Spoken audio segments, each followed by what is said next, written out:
Guys, how are you? I hope you're good, and I hope you are in good health. To all my newcomers, special welcome to you. To all my old people, thank you so much for coming back. So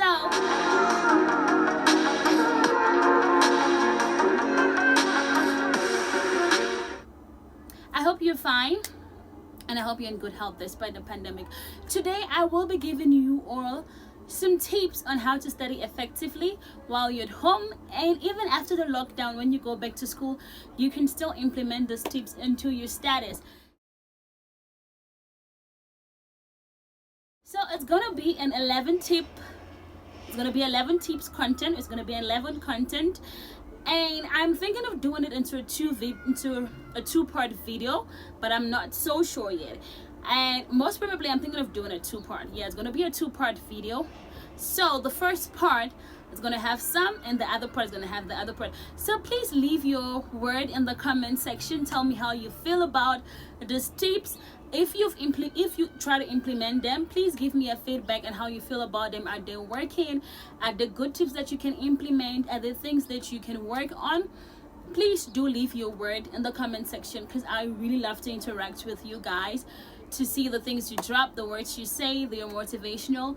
And please give this video a thumbs up and subscribe to my channel if you haven't yet subscribed. If you came through, a friend of a friend, please do subscribe and share my video. Maybe there's a friend who's struggling on studying tips. You can share it with them, and it can be very helpful to them. And let's get right into the video. So tip number one, I would say it's having the right mindset, or having the correct mindset. It's all about your mindset. But I think this tip literally or basically applies to everything in life that you want to succeed in.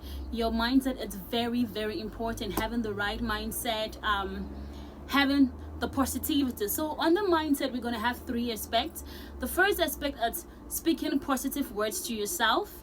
Like, a lot of times, okay, the first is like basically two, like saying positive things to yourself, and never saying negative things to yourself. Like, the words of our mouth are very powerful. I think there's a passage in the Bible, I don't know so clearly. It says that what makes a man unclean is not what he eats, but what comes out from his mouth. So whatever that comes out from your mouth, it's very important. It breathes life. Your words are powerful. They breathe life, or they breathe existence. So the very thing is, do not, when talk about mindset, never tell your mind negative things about yourself, saying, oh no, I can't do this thing, it's too difficult, it's too tough, I don't think I'll make it no matter how much I study. And that was literally me. When I had a module back in varsity called drawing, I was like, what, drawing? I would never pass drawing. I've always been failing drawing right from my primary and secondary school days. So how am I gonna pass it now at university level? And that negativity, it went a long way to my life. It affected my test 1, my test 2. I never saw myself coming out positive. Up until my test 3, I was like, no, I'm done saying bad things to myself. I'm done belittling myself, saying that it will not work, I can't pass this thing. From today, I'm gonna say good things. I'm gonna say this subject, I can't pass them.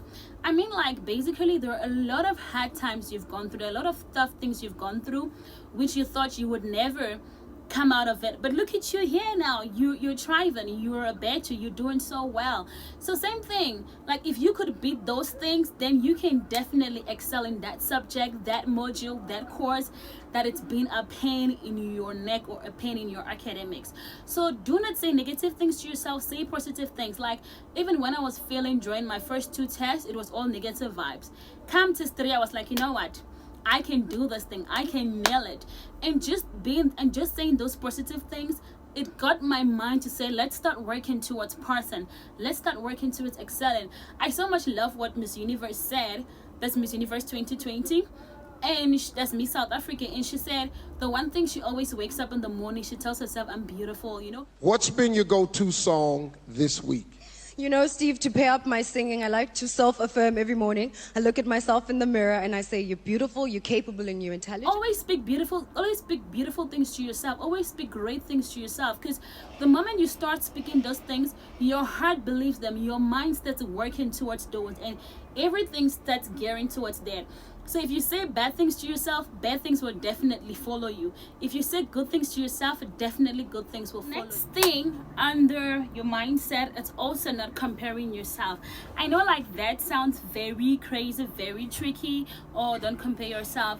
I mean, don't compare yourself in such a way that it brings down your self-esteem. Compare yourself with people in such a way that it becomes a motivation.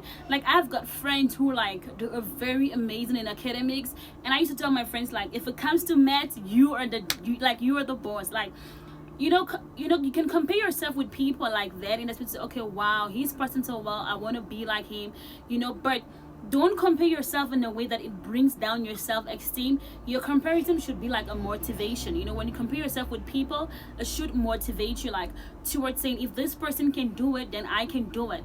But not just comparing and be like, oh, if he's doing it, then it's so difficult. Your comparison should be positive. It shouldn't be lowering down your self-esteem. If you should compare yourself with someone, it should be able to boost your self-esteem. Point number 2, it's making a plan. Like there's this one big word in English which says failing to plan.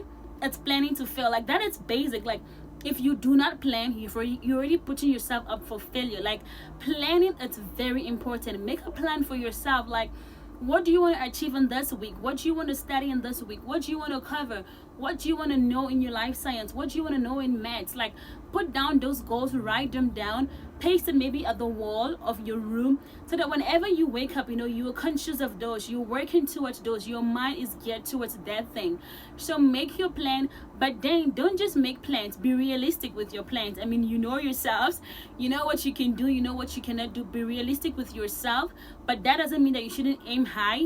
Be realistic about your aiming high, and try to make plans which you think can work for you. Don't just make a plan because your best friend has a plan of getting 90 in math, and then now you're thinking, oh, I too can get 90. Like, be realistic with your plan and with yourself. Make a plan, make your week-term plan, make your monthly plan, make your 6-month plan. Like, make plans for even, although now we are in a very bad time with the coronavirus, it doesn't mean that you shouldn't plan. Make real plans about your academic, make real plans about your study, whatever you want to accomplish this week, what you want to know in life science. Write it down for this week and cover it. Maybe at the end of today, what do I want to do? Make those plans and write down your plan. Point number 3, it's prayer. Oh my God, guys. Prayer is the key to everything. As you have written your plan, as you have had the great mindset, go to, you know what, I'm gonna ace this thing. Pray about it. Pray about your goals. Pray about what you've written down, because even the Bible says the spirit is willing but the flesh is weak. There are times where you may want to study, but your flesh is like, oh no, let's just go watch a movie a bit. Oh no, let's just be on WhatsApp for a bit. Oh no, let's just go on Instagram. So like, pray about your plans. Put your plans into prayer. Point number 4, okay, after you've written down the plans, you've had the right mindset, you're praying about it, it's all about discipline, guys. If you have your plan written down, you have the right mindset, you're not praying to it, if you pray towards it and you're not disciplined to follow it, it's never going to happen. Hard work, you need to put in some hard work for those plans to come into action. You need to discipline yourself to say no. Although I want to be on WhatsApp for 5 hours, although I want to be on Instagram the whole day, I've got my studies to cover, I've got my academics, I need to finish this grade this year, I need to finish. So all of that thing, you need to implement self-discipline. Self-discipline is very important in anything you do in life. Wow, like really? Are you kidding me? 9 minutes into the video and you haven't yet subscribed and given this video a thumbs up?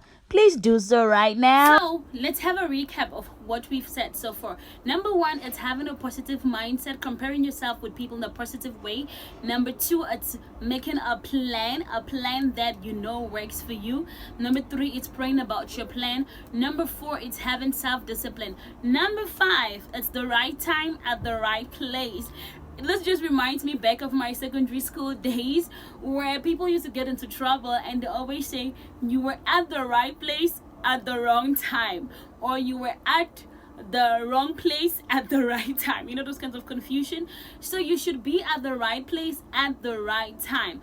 Okay, time is very important, and being at the right place. For me, time and place of study, what used to work for me so well was studying at night, because it's really like now that we're in isolation, you with your family, your junior brother is playing, you know, your mom is cooking, everybody wants, maybe someone wants you to run an errand, oh please go cook, please do the dishes and all of that. So during the day it's quite challenging to study, that I would say. But nighttime, that's the best time for me. Nighttime used to work a lot, where when everyone is sleeping, I'm awake. Like I would sleep and wake up at 12 midnight up until 6 a.m.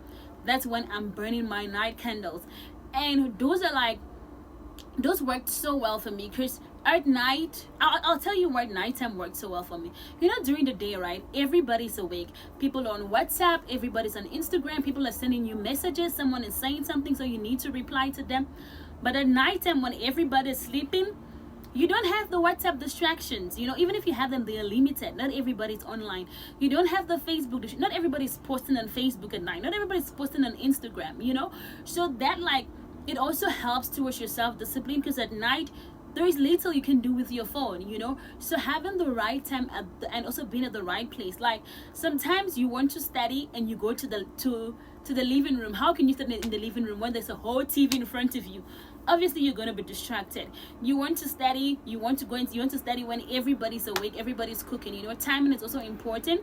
Look for timing that works for you, and also a place that works for you. Like, but the living room, it's a no-no. When everybody's awake, it's a no-no for me. So for me, studying at night works a lot. So that was tip number 5. Now we are getting to tip number 6, taking everything you need. I know this is very shady. Like sometimes you want to study, you will come with the one book, you put it there. Maybe you've gotten the right place and the right time. You carry the book you want to study, you bring it. And then while you're like, oh no, I forgot my pencil. You go back, you get your pencil, you bring it. Oh no, I forgot my paper. You go back. Like when you want to study, get everything you need. Do you need water? Do you need snacks? Whatever you need, it should be in your study area before you start, because that helps you save a lot of time. Imagine if like you have to be waking up every now and then to again be picking stuff, to fetching stuff, you know, your time is drifting, time is going away. So to also save time, whatever you need, carry it along with you to your study area. So that will bring us to the first part of our tips of studying effectively.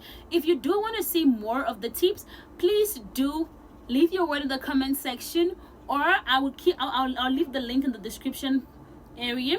Check in the description section and then you will find the link to video number 2. Thank you so much for watching, and if you want to watch more, remember what I said, check in the description. You know, some people say you can follow this link. I don't know how to put the link, so I'll put it in the description section.